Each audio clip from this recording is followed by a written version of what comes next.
ఒక స్టూడెంట్ నాకు నేను ఏదో ఒక స్కిల్స్ నేర్చుకోవాలి, నేను కోచింగ్‌కి వెళ్ళాలి, నేను జాబ్ కొట్టాలి అని ఇన్నోమాటిక్స్ ఒక్కసారి అడుగు పెడితే వాళ్ళని ఒక ఏమంటారు మనకి ఆఫర్ లెటర్ వచ్చే వరకు, జాయినింగ్ లెటర్ వచ్చే వరకు మన వెంటే ఉంటదనమాట ఇన్నోమాటిక్స్.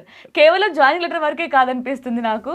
సో తర్వాత కూడా మిమ్మల్ని చూస్తే ఇంకా తర్వాత జర్నీ కూడా స్టార్ట్ అవుతుందనుకుంటా. జర్నీ ఇంకా కంటిన్యూ అవుతుందేమో. కంపల్సరీగా స్టార్ట్ అవుతుంది.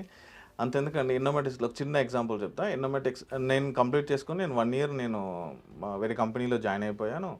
అక్కడ ప్యాకేజ్ కూడా బాగానే ఉంది. నేను వర్క్ చేస్తూనే ఉన్నాను. నాకు వెంటనే జాబ్ ఆపర్చునిటీ కావాలి. మా కంపెనీలో రిక్వైర్మెంట్ ఉందన్నమాట. నా కంపెనీలో రిక్వైర్మెంట్ ఉండగానే నేను ఇన్నోమాటిక్స్‌కి కాల్ చేశాను. రిక్వైర్మెంట్ ఉంది.